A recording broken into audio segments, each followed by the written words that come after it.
Perched atop a craggy cliff, Midnight Manor loomed ominously. Its Gothic spires pierced the sky. Locals whispered tales of its dark past.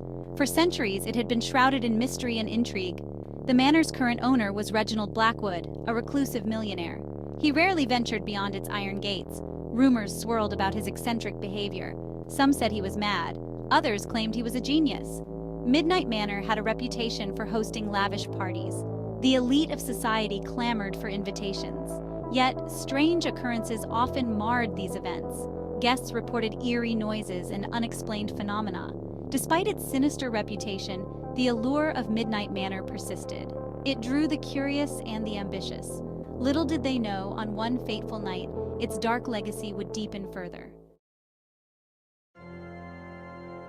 The night of the annual masquerade ball arrived. Thunder rumbled in the distance. Lightning illuminated the manor's imposing silhouette. Guests arrived in elaborate costumes and intricate masks. Victoria Sinclair, a renowned socialite, made a grand entrance. Her peacock-inspired gown sparkled in the candlelight.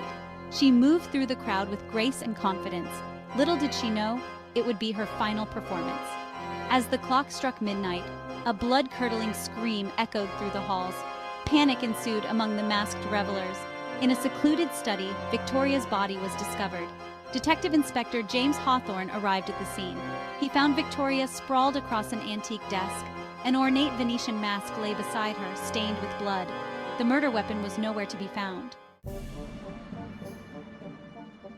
Inspector Hawthorne began his investigation. He identified 3 primary suspects. Each had motive and opportunity. The case was far from straightforward.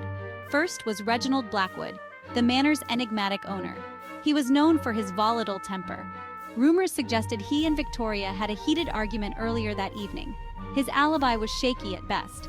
Next was Evelyn Blackwood, Reginald's estranged niece. She had arrived unexpectedly that night. Her sudden appearance raised suspicions. Some whispered of a family feud over inheritance. Lastly, there was Marcus Sinclair, a shady art dealer. He was Victoria's ex-husband. Their divorce had been acrimonious. He stood to gain significantly from her death. Each suspect had secrets to hide. Hawthorne knew he had to dig deeper. The truth lay buried beneath layers of deceit and misdirection. Clues and testimonies. Forensic evidence painted a puzzling picture. The murder weapon was determined to be a letter opener. It was missing from Reginald's study.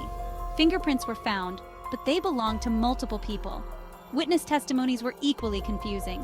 Some claimed to have seen Victoria arguing with Reginald. Others swore she was with Marcus most of the evening. Evelyn's whereabouts remained a mystery to many.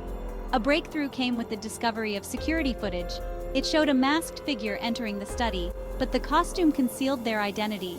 The timestamp coincided with the estimated time of death. Hawthorne ordered a thorough search of the manor. Hidden passages and secret rooms were uncovered. The history of Midnight Manor was more complex than anyone had imagined. As the investigation deepened, shocking revelations came to light. Victoria's personal diary was found hidden in her room. Its pages contained cryptic messages and coded entries. They hinted at a scandalous secret involving all 3 suspects. Evelyn Blackwood's true identity was questioned. Evidence suggested she might not be who she claimed. Her sudden appearance at the manor took on new significance. Was she there to claim an inheritance, or for more sinister reasons? Marcus Sinclair's art dealings came under scrutiny. Investigations revealed a complex web of forgeries and money laundering. Victoria had threatened to expose him. It provided a strong motive for murder. Reginald Blackwood's past was equally shadowy. Old newspaper clippings hinted at a covered-up scandal. It involved the disappearance of his wife years ago. The parallels to Victoria's murder were unsettling. The case culminated in a dramatic courtroom trial. Evidence was presented, testimonies were given. The truth, when finally revealed, shocked everyone. It was Evelyn Blackwood who stood guilty. She wasn't Reginald's niece at all. She was his long-lost daughter. Abandoned as a child, she had returned seeking revenge. Victoria had discovered her true identity. She became an unfortunate casualty in Evelyn's elaborate scheme. The verdict was swift and justice was served. Evelyn was sentenced to life imprisonment.